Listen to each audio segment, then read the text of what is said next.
മലയാറ്റൂരിൽ ഉണ്ടായ കൊലപാതകം നാടിനെ തന്നെ നടുക്കുന്നതാണ്. കൊല്ലപ്പെട്ടത് 19 വയസ്സ് മാത്രമുള്ള പെൺകുട്ടിയാണ്. കൊല നടത്തിയത് ഒരു 21കാരൻ. കൊന്നതെന്തിന്? മലയാറ്റൂരിൽ കൊല്ലപ്പെട്ട 19കാരി ചിത്രപ്രിയ ആൺസുഹൃത്തും മദ്യലഹരിയിൽ തലയ്ക്കടിച്ചാണ് കൊലപ്പെടുത്തിയതെന്ന് പോലീസ് പറയുന്നു. മരണകാരണം തലക്കേറ്റ ക്ഷതം കാരണം ആന്തരിക രക്തസ്രാവമെന്ന് പ്രാഥമിക പോസ്റ്റ്മോർട്ടം റിപ്പോർട്ട് പുറത്തുവന്നിട്ടുണ്ട്. ശരീരത്തിൽ പിടിവലിയുടെ പാടുകൾ അടക്കമുണ്ട്. അല്ലെങ്കിൽ അറസ്റ്റ് ഉടൻ രേഖപ്പെടുത്തുമെന്നാണ് മനസ്സിലാക്കുന്നത്. കേസ് ഏറ്റവും നിർണായക സുഹൃത്തുക്കൾക്കൊപ്പം ബൈക്കിൽ പോയ CCTV ദൃശ്യങ്ങളാണ്. ജെവിൻ ടുട്ടുവാണ് കൊച്ചിയിൽ നിന്ന് വിവരങ്ങളുമായി ചേരുന്നത്. ജെവിൻ, 19 വയസ്സ് മാത്രമുള്ള ഒരു പെൺകുട്ടിയാണ് കൊല്ലപ്പെട്ടത്. ഇതിൽ ഏറ്റവും ഗൗരവമേറിയ വിഷയം എന്ന് പറയുന്നത് വീടിന് അധികം ദൂരമല്ലാത്തൊരു സ്ഥലത്ത് ഒരു അജ്ഞാത മൃതദേഹമായ ആ കുട്ടി 2 ദിവസം കിടന്നു എന്നുള്ളതാണ്. കാണാനില്ലാത്ത പരാതി കൊടുത്തിട്ട് പോലീസിന് ആ പ്രദേശത്ത് തിരിയാൻ കുട്ടിയെ കണ്ടുപിടിക്കാൻ ശ്രമം നടത്താൻ കഴിഞ്ഞില്ല. ഇപ്പൊ ഈ പ്രതിയുടെ അവസ്ഥ രേഖപ്പെടുത്തും. കാരണം എന്താണെന്ന് പോലീസ് മനസ്സിലാക്കുന്നത്.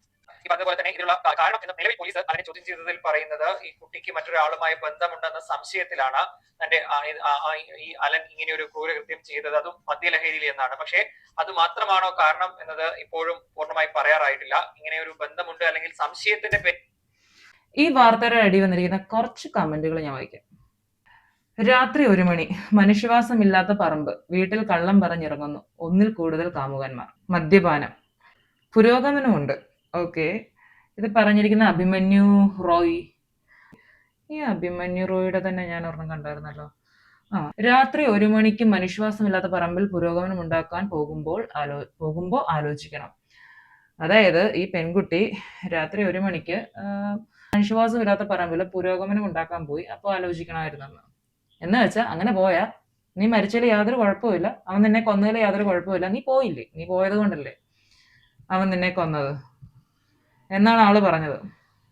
സെയിം ഇത് തന്നെ, ആൾക്ക് ആ ഒരു മെസ്സേജ് ഇട്ടിട്ട് പോരാഞ്ഞിട്ട് വീണ്ടും ഇട്ടിരിക്കുകയാണ്. അഭിമന്യു റോയ് പറയാണ്, ഇത്രയധികം തെറ്റുകൾ നീ ചെയ്തു, സോ നീ കൊലപാതകം ചെയ്യപ്പെടാൻ അർഹയാണ്. അവൻ നിന്നെ തലയ്ക്ക് അടിച്ചു കൊന്നതിൽ യാതൊരു തെറ്റുമില്ല, നീ പോയിട്ടല്ലേ മനുഷ്യവാസമില്ലാത്ത പറമ്പിൽ വീട്ടുകാരായിട്ട് കള്ളം പറഞ്ഞ് ഒന്നിൽ കൂടുതൽ കാമുകന്മാരുള്ള നീ മദ്യപിച്ചു, അവൻ നിന്നെ കൊന്നു, അതിൽ തെറ്റൊന്നുമില്ല.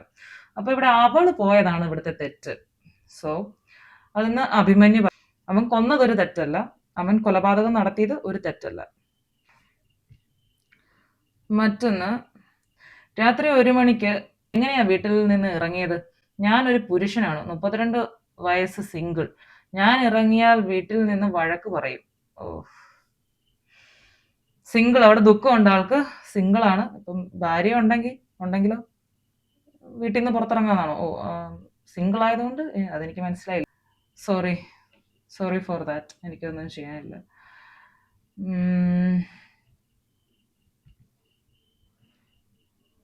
ഇതിന് പോലീസിനെ അത് വേറെ ഇതുമായിട്ട് ബന്ധപ്പെടും. കാരണം പോലീസിനെ കുറ്റം പറയുന്നുണ്ട്. കാരണം ബോഡി കണ്ടെത്തിയത് 2 ദിവസത്തിന് ശേഷമൊക്കെയാണ്.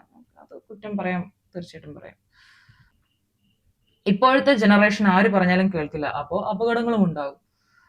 ഓക്കെ, അപ്പോൾ ഇപ്പോഴത്തെ ജനറേഷൻ ആര് പറഞ്ഞാലും കേൾക്കില്ല. അതാരാണ് ഇപ്പോഴത്തെ ജനറേഷൻ?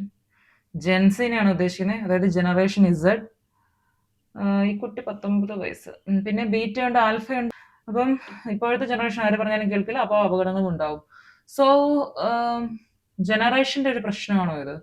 എന്ന് വെച്ചാൽ 90s കിഡ്സ് എന്ന് പറഞ്ഞാൽ ജനറേഷൻ ജെൻ വൈ.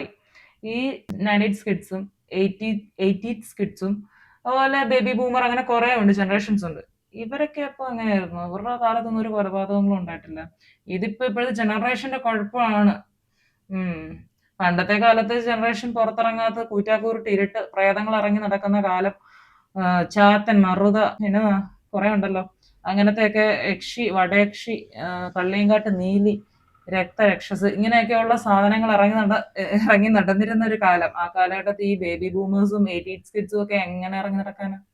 ഓക്കെ, ഇതൊന്നും ഇല്ലായിരുന്നെങ്കിൽ ഉറപ്പായിട്ട് അവരിറങ്ങത്തില്ലായിരുന്നു ചേട്ടാ രാത്രി 1 മണിക്ക് ആൾതാമസം ഇല്ലാത്ത ഒരു പറമ്പില്. പിന്നെ ചാവട്ടെ വേറൊരാള്, അതാരാ പറയുന്നത്?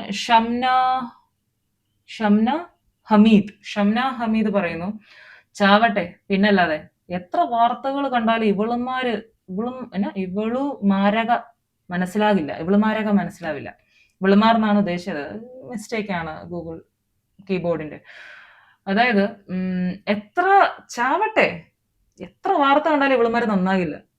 എന്തിനാണ് ഇവന്മാര് പറയുമ്പോ ഇറങ്ങിപ്പോകുന്നത് എന്നാണ് ഈ പറയുന്നത്. എന്തിനാണ് ഇറങ്ങിപ്പോകുന്നത്? അതുകൊണ്ടല്ലേ ചത്തത്. ചാകട്ടെ, അവന് നിന്നെ കൊല്ലാനുള്ള അവകാശം ഉണ്ടെന്നാണോ? എനിക്ക് മനസ്സിലായില്ല. ഷംന എന്നെ ഉദ്ദേശിച്ചെന്ന് എനിക്ക് മനസ്സിലായില്ല. അതായത് ഇവിടെ ആക്ച്വലി ഒരു സത്യം പറഞ്ഞാൽ ഇവിടെ ആരും ഈ ആണുങ്ങളെ പറ്റി സംസാരിക്കാറില്ല. അതൊരു മെയിൻ ഇഷ്യൂ. എല്ലാം പെണ്ണുങ്ങളുടെ ഇഷ്യൂ ആണ്.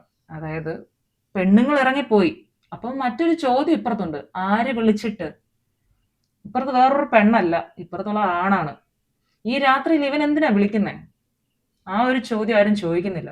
ആ ചോദ്യം പണ്ടേ നിങ്ങളുടെ ആണുങ്ങളോട്, അതായത് നിങ്ങളുടെ മക്കളോട്, അപ്പന്മാരോടും അമ്മമാരോടുമാണ് പറയുന്നത്. നിങ്ങളുടെ മക്കളായ ആണുങ്ങളായ മക്കളോട് നിങ്ങൾ ആ ചോദ്യം ചോദിച്ചിരുന്നെങ്കിൽ ഇന്ന് ഇവിടെ പല പെണ്ണുങ്ങളും കണ്ടേനെ. ഈ മരിച്ചുപോയ കുട്ടിയടക്കം ഇന്നിവിടെ കണ്ടേനെ. അവന്റെ വീട്ടുകാര് അവനോട് ചോദിച്ചിരുന്നെങ്കിൽ നീ രാത്രിയിൽ എങ്ങോട്ടാണ്, എവിടെ പോകുന്നു എന്ന് ചോദിച്ചിരുന്നെങ്കിൽ, അല്ലാതെ ഇപ്പൊ പറഞ്ഞല്ലോ, അങ്ങനെ ആ വീട്ടിൽ അവന്റെ വീട്ടുകാർ ഇരുത്തിരുന്നെങ്കിൽ ഇന്നിവിടെ കണ്ടേനെ, ഈ പെങ്കൊച്ച് ഇന്നിവിടെ കണ്ടേനെ. സോ നിങ്ങളുടെ പെൺമക്കളോട് ചോദിക്കുന്നതിന്റെ പകുതി ചോദ്യം നിങ്ങളുടെ ആമക്കളോട് ചോദിക്കുവാണെങ്കിൽ ഇവിടെ പകുതി പ്രശ്നങ്ങൾ തീരും.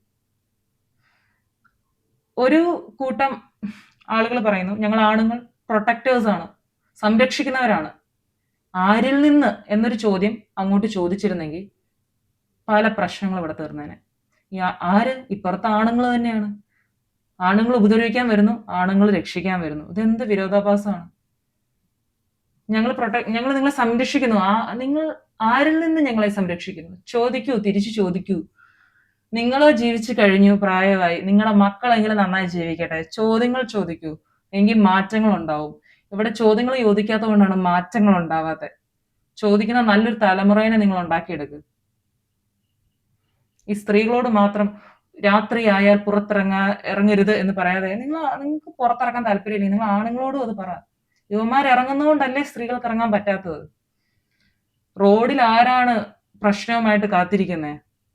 തെരുവ് നായ്ക്കളുണ്ട്, അത് സത്യമാണ്. തെരുവ് നായ്ക്കൾ ഒത്തിരി പേര് ഉണ്ട്, അവരൊക്കെ കടിക്കുന്നുണ്ട്, വാക്സിൻ എടുക്കുന്നുണ്ട്. ഇതേപോലെ റോഡിൽ കാത്തിരിക്കുന്ന വിഷ ജന്തുക്കൾ എന്നൊക്കെ പറയാൻ തോന്നുന്നു. കാരണം മനുഷ്യജീവിയാണ്, മനുഷ്യനൊരു ജീവിയാണല്ലോ, മനുഷ്യജീവി. ഇതുപോലെ വിഷവുമായി റോഡിൽ കാത്തിരിക്കുന്ന ജീവികൾ ആരാണ്? മനുഷ്യരിലെ ആണുങ്ങൾ അല്ലേ? അതൊരു സത്യമല്ലേ? പെണ്ണുങ്ങൾ ടോക്സിക് അല്ല എന്നല്ല ഞാൻ പറയുന്നത്. പെണ്ണുങ്ങൾ ടോക്സിക് അല്ല എന്നല്ല ഞാൻ പറയുന്നത്. തീർച്ചയായിട്ടും ടോക്സിക് ആയിട്ടുള്ള ഒരുപാട് സ്ത്രീകളുണ്ട്. സോ ഇവരെയൊക്കെ എങ്ങനെ നമുക്ക് ഒതുക്കാം? തീർച്ചയായിട്ടും നമ്മൾ വളർത്തേണ്ട ഒരു രീതിയുണ്ട്. ഒരു നല്ലൊരു ജനറേഷനെ വാർത്തെടുക്കേണ്ട ചുമതല സ്കൂളുകളിലും അവരുടെ വീടുകളിലും ഉണ്ട്. സോ അതിന് പറ്റിയൊരു രീതി എടുക്കുക. നിങ്ങൾക്ക് പാരന്റിങ് ക്ലാസ് വേണമെങ്കിൽ അതിന് പാരന്റിങ് ക്ലാസ്സിന് പോവുക. ഇപ്പൊ പറയാം നമ്മുടെ പൂർവികരൊന്നും പാരന്റിങ് ക്ലാസ് എടുക്കാതെ നമ്മളൊക്കെ വളർത്തുന്നത്. അതിന്റെ അല്ലേ ഈ കാണുന്നത്. അപ്പൊ പിന്നെ കാലം എപ്പോഴും പുരോഗമിച്ചുകൊണ്ടിരിക്കും. പുതിയ പുതിയ രീതികൾ, പുതിയ പുതിയ ഐഡിയകൾ എല്ലാം വന്നുകൊണ്ടിരിക്കും. പാരന്റിങ് ക്ലാസ് ആവശ്യമാണെങ്കിൽ യെസ്, പോകൂ.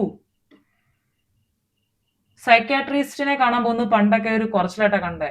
നിങ്ങൾക്ക് ഒരു കൗൺസിലിങ്ങിന്റെ ആവശ്യമുണ്ടെങ്കിൽ ഓക്കെ, സൈക്യാട്രിസ്റ്റോ അതോ ക്ലിനിക്കൽ സൈക്കോളജിസ്റ്റിനെയോ പോയി കാണുമോ. അതൊരു തെറ്റല്ല. നമുക്ക് മാനസിക ആരോഗ്യം, ശാരീരിക ആരോഗ്യം പോലെ മാനസിക ആരോഗ്യം അത്യാവശ്യമാണ്. പോയി കാണൂ. നിങ്ങൾക്ക് എന്തെങ്കിലും പ്രശ്നം ഉണ്ടെങ്കിൽ കമന്റ് ബോക്സിലല്ല വന്ന് തീർക്കേണ്ടത്. ഇതിനെയാണ് സോഷ്യൽ ബുള്ളിങ് എന്ന് പറയുന്നത്. നിങ്ങൾക്കറിയാമോ, ഓസ്ട്രേലിയ ഈ അടുത്തിടെയാണ് ഡിസംബർ 10th, ഈ ഡിസംബർ 10th തൊട്ട് 16 വയസ്സിൽ താഴെയുള്ള കുട്ടികൾക്ക് സോഷ്യൽ മീഡിയ ഉപയോഗിക്കുന്നത് ബാൻ ചെയ്യുകയാണ്. നമ്മുടെ നാട്ടിൽ എനിക്ക് തോന്നുന്നു അഡൾട്ട്സിനെ അത് ബാൻ ചെയ്യേണ്ടത്, ഒരു ഇത്ര വയസ്സിൽ താഴെയുള്ള അഡൾട്ട്സിന്, അല്ലെങ്കിൽ ഒരു ഇത്ര വയസ്സിന് മുകളിലുള്ള അഡൾട്ട്സിന്. കാലഘട്ടത്തിന്റെ കുഴപ്പമാണോ? എന്താ നമ്മുടെ പ്രശ്നം എന്തൊക്കെയാണ്? സത്യത്തിൽ ഇവിടെ എല്ലാവരും പെൺകുട്ടീനെ കുറ്റം പറയുന്നത്. എന്നാൽ ഈ പാതിരാത്രി 1 മണിക്ക് ആളൊഴിഞ്ഞ പറമ്പിലേക്ക് അവളെ വിളിച്ചുകൊണ്ട് പോയവനെ അല്ല, അവളെ വിളിച്ചുകൊണ്ട് പോയ ആണിനെ അല്ല കുറ്റം പറയുന്നത്. അവളല്ല ആ സ്ഥലം ചൂസ് ചെയ്തത്, അവളല്ല കുപ്പി വാങ്ങിക്കൊണ്ട് വന്നത്. അവൻ വന്നത് കൊണ്ടാണ് ആ ബൈക്കിൽ കയറി അവൾക്ക് പോകേണ്ട വന്നത്. ബിക്കോസ് അവളുടെ കാമുകനാണ് അല്ലേ, വിളിച്ചു പോയി. സോ ഇങ്ങനത്തെ കാമുകന്മാരാകാതെ നിങ്ങൾ ഇരിക്കുക. നിങ്ങളോട് ആരെങ്കിലും ഒരു നോ പറഞ്ഞ, അല്ലെങ്കിൽ നിങ്ങളോടുള്ള താല്പര്യം നിങ്ങളുടെ ആ കാമുകിക്ക് ഇല്ലാണ്ടായാല് അതിനുള്ള പോംവഴി തലക്കടിച്ച് കൊല്ലുകയല്ല, ആസിഡ് മോത്തൊഴിക്കലല്ല, കഴുത്ത് മുറിച്ച് കൊല്ലുകയല്ല. ഇതൊക്കെ നമ്മുടെ നാട്ടില് നമ്മുടെ പുരുഷന്മാര് നമ്മുടെ സ്ത്രീകളോട് ചെയ്ത ക്രൂര കൃത്യങ്ങളാണ്. തീർച്ചയായിട്ടും സ്ത്രീകൾ ചെയ്ത ചില ക്രൂരകൃത്യങ്ങളും ഉണ്ട്. നമുക്കറിയാം ഒരു പ്രശസ്തമായൊരു കേസുണ്ട്, ജ്യൂസിന്റെ അകത്ത് വിഷം കലർത്തി കൊന്ന. സോ എനിക്ക് പറയാനുള്ളത് ഇങ്ങനത്തെ സൈക്കോകള് എല്ലായിടത്തും ഉണ്ട്. ഇവിടെ ഏറ്റവും കൂടുതൽ ഈ സൈക്കോതരം നമ്മൾ കണ്ടുവരുന്ന ജെൻഡർ മെയിൽ ജെൻഡർ ആണ്. സോ അത് എനിക്ക് തോന്നുന്നു ഈ പേട്രിയാർക്ക് നമ്മുടെ പുരുഷന്മാർക്ക് ചാർത്തി കൊടുത്തേക്കുന്ന ചില അലങ്കാരിക പട്ടങ്ങളാണ് അവരെ കൊണ്ട് ഇങ്ങനെ ചെയ്യിക്കുന്നതെന്ന് എനിക്ക് ഫീൽ ചെയ്തിട്ടുള്ളത്. അതായത് നിങ്ങൾ ആണുങ്ങളാണ്, നിങ്ങൾ കരയാൻ പാടില്ല, അതൊന്ന് സ്ട്രോങ് ആയിട്ട് നിൽക്കുക. ഒരു സ്വന്തം ഒരു ലവ്ഡ് വണ് മരിച്ചു പോയാൽ പോലും ആ മരിച്ചു വിട്ട് കരയാൻ പോലും പറ്റത്തില്ല നിങ്ങൾ, ബിക്കോസ് നിങ്ങൾ ആണാണ്, കരയരുത്. എന്തിനാണ് ഇങ്ങനത്തെ നിങ്ങൾക്ക് വേണ്ടാത്ത കുടുംബഭാരം നിങ്ങൾ മാത്രം ചുമക്കണം. കുടുംബനാഥനാണ്. അവിടെ നാഥാന്നൊന്നും ഉണ്ടോ എന്ന് എനിക്കറിയില്ല, പണ്ടൊന്നും ഇല്ലായിരുന്നു, ഇപ്പൊ ഏകദേശം നാഥമാരൊക്കെ വരുന്നുണ്ട്.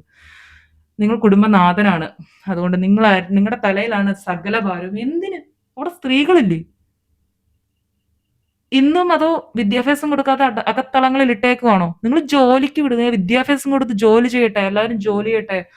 ഈക്വൽ ആയിട്ട് ആ ഭാരം, കുടുംബത്തിന്റെ ഭാരം ചുമക്കുക. ഭാര്യയും ഭർത്താവുമാണോ? നിങ്ങളുടെ കുടുംബമാണത്, നിങ്ങളുടെ മക്കളെ, നിങ്ങളുടെ കുടുംബ ഭാരം ഈക്വൽ ആയിട്ട് കൊണ്ടുപോകും. രണ്ടുപേരും രണ്ടുപേരുടെ തോളിലും വെക്കും. എന്തിനും ഒരാളുടെ തോളി മാത്രം, എന്തിനാണ് ഈ ആണുങ്ങൾ മാത്രം കിടന്ന് കഷ്ടപ്പെടുന്നത്? ഇന്ന് അങ്ങനെയല്ല, ഇന്ന് പെണ്ണുങ്ങളും ആണുങ്ങളും എല്ലാം ഒരേപോലെ കഷ്ടപ്പെടുന്നുണ്ട്. ബട്ട് എങ്കിലും പേട്രിയാർക്കിയുടെ ചില ചാർത്ത പട്ടങ്ങൾ മൂലം ആണുങ്ങൾക്ക് കരയാനോ ഭാരം സ്വന്തമായി കരയാൻ പറ്റുന്നില്ല, ഭാരം സ്വന്തമായി ചുമക്കേണ്ടതായി വരുന്നു. സോ പ്ലീസ്, എനിക്ക് പറയാനുള്ളത് നമുക്ക് മറ്റുള്ളവരെ മാറ്റാൻ കുറച്ച് ബുദ്ധിമുട്ടൊക്കെയാണ്. സോ ഞാൻ എൻ്റെ ജീവിതത്തിൽ പഠിച്ചൊരു പാഠമാണ് സ്വന്തമായി മാറുക. മറ്റുള്ളവരെ മാറ്റാൻ നിൽക്കേണ്ട, നിങ്ങളങ്ങ് മാറുക.